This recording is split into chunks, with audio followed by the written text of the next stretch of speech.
Welcome to Get More Happy. We invite you to journey with us as we find ways, big and small, to get more happy in your life. Hi, everyone. In the middle of fixing my hair. Thanks, I thought you heard me reach for it. Saw me. Whatever. Welcome to Get More Happy.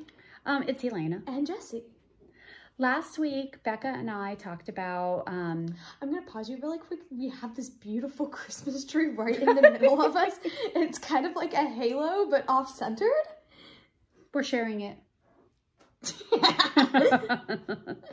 Last week, Becca and I talked about kind of the year in review, looking at 2020, looking at the gifts that it brought us. Mm-hmm. You know, we can all generally agree that it was a challenging year for most of us. But interesting year. Yeah, worldwide. Well, I mean, for you, it was an amazing year. Well, but it is really interesting that, like, collectively as a human race, we shared this experience this year. Exactly.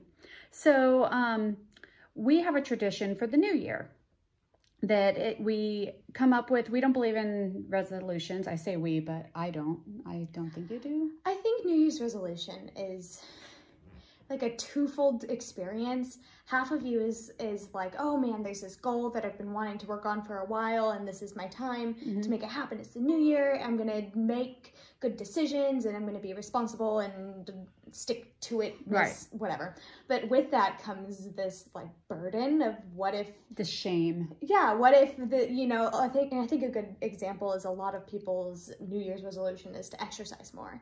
But that is like exercising more, A, is subjective, and B, is a fluid thing. I mean, you're going to exercise a lot, and then you're going to forget about it, and then you're going to remember, and then it's a fluid thing. And so I think, like you said, it brings this sort of shame and burden of having to stick with your New Year's resolution. Right.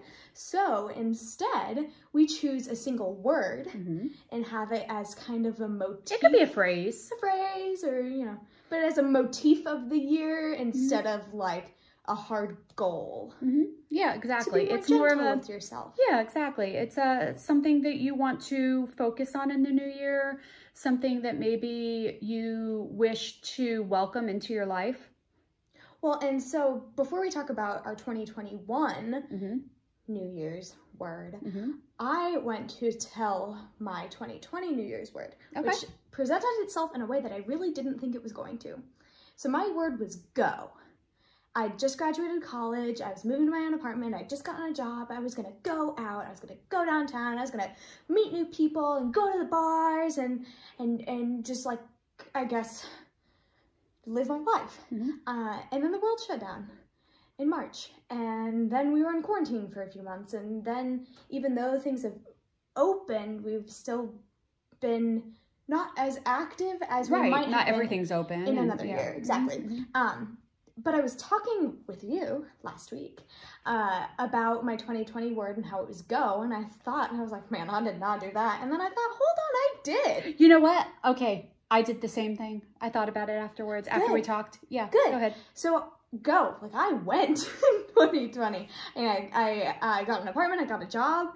I got engaged. I have a whole new group of friends and family. And like, it was a lot of things that I gained in 2020. Yeah. And it was great. So my word last year was fun/play. And it was supposed to be my year of travel and activities and, like concerts and festivals. None of that happened. I did go to Hawaii. You did go to Hawaii. You did get your Hawaii trip in. I did. But then also, I learned how to entertain myself in a quieter way, which has never really been a strong suit of mine. Took a whole lot more walks, 1 million walks. Found my fun and playfulness and started dressing like a toddler. So that's true. That's a true story. She's got these unicorn polka dot leggings. And then the other day she showed up to my apartment with polka dot leggings and a fringe shirt. Yes, this is true. So I've embraced my playfulness that way. But, just learning to laugh more, to have fun more when there's not something going on. So we spent a lot of time in last year. Yeah. Let's focus on this coming year. You go first. Okay. So mine is current. And for me, it is has. That and the EAC, dude. It has a few different meanings. So one of the meanings is, so I was playing around with words, right? And I was playing around with flow, be in the flow, which is, again, I'm the EAC dude. But, just like being in the flow of life, enjoying where you are, being flexible, all of that. And so I was like, trying to think of that. But then I was also thinking of being centered, that, that's something I've gained this year. And anyway, so the word current came up because current, as in like the current of the air, the current of the ocean, the current emotions have, the current of the EAC. The current of the EAC, dude. But then also the other thing that I really, really liked. So to me, it is letting life unfold, being able to flow with life, being able to find joy wherever it takes me, being able to ride the waves and trust that they're always going to bring me to shore. But the other thing, and this is something I've been playing around with a lot, is being present in the moment. Because again, we've talked about before how depression is a focus on the past and anxiety is a focus on the future. What if? And I do struggle with anxiety. And so I've been finding keeping myself present in this moment helps me, first of all, enjoy the moment. Watching, I don't even remember where I was the other day, but I was ramping myself up. And it was a beautiful, gorgeous blue sky. And the leaves were falling off the trees and they were beautiful. And I could see the wind carrying them and I could hear them rustling. And just putting myself... Like Gale. Just putting myself in the moment and feeling my senses and everything reminds me that this moment right here is all I have. Yeah. And so be here in this moment. So for me, current had everything. I love it. So last week we were talking about our New Year's word, and Mom told this beautiful story about how hers is current, and then she was like, well, what is yours, Jess? And I said, that's a great question, Ma. And so I'm tentatively trying one out. Trying one out. We'll see. Well, actually, last year when we did the 2020, at our church, this is where we got this tradition. We'd have a white stone ceremony, and we'd go through this meditation, and you'd envision a word, and then that was your word for the new year. I think that they're doing it this week. If you want to join me, we should do that. Okay, cool. But last year I went in with a different word that I came out of with. So maybe that'll happen again this year. Maybe. Maybe you'll say your word, and by the time this airs, it'll all be null and void. Who knows? So my tentative word is discover. And to me, that means... I might have a bracelet on that because that was my word a few years back. Huh. Yeah, I might give you the bracelet. I'll take the hand-me-down discovery bracelet. Thank you.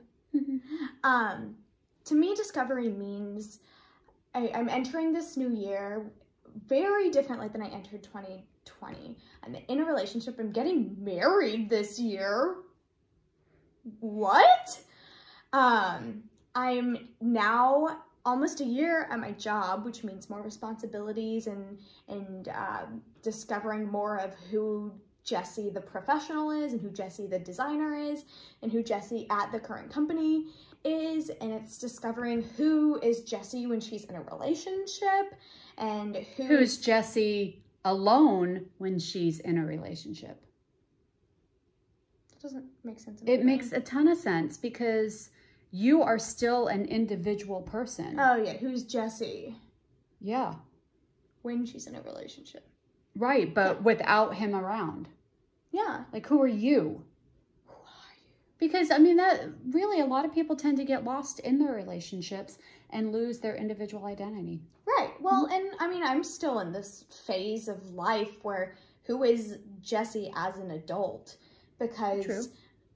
For the longest time, it was Jessie in elementary school and Jessie in middle school and high school and as a kid under my parents' wings. And then college was that next step.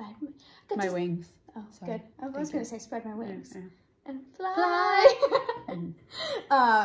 But post-college is an entirely new era where you have all the responsibility and all of the, like, pressure, I guess, of being an adult. Responsibility. Yeah. Yeah, but all of the excitement that comes with it and all the independence and individuality. And so, I mean, I got my job in February this year. So I'm a baby adult. And so discovering still, what do I like to do? And what does my day off look like? And actually today's my day off and I'm recording. We had coffee. It's okay. Yeah, it's good. But discover who I am. Who are you? That one was like the caterpillar from Alice. I know. It also could have been like a Rafiki. slowed down. Oh, Rafiki. I was going to say a slowed down version from Guardians of the Galaxy. Ah. Yeah. Who? Yeah. Yeah. Okay. All right. Yeah, so we encourage you guys to give it some thought. What is something that you want to explore this year, that you want to welcome you? New year. Exactly. Exactly. So something, and it's not like just, you know, that was a crappy year, I want good things. No, I mean, what do you want to invite? Yeah. Yeah. So let us know. Comment. Share it. Let's see. We are on Facebook. We are on YouTube. We are on Twitter. We are on Instagram. We have the website. TikTok. Oh, TikTok. Yeah. On any of those, comment what your word is. And have a great new year. Yay!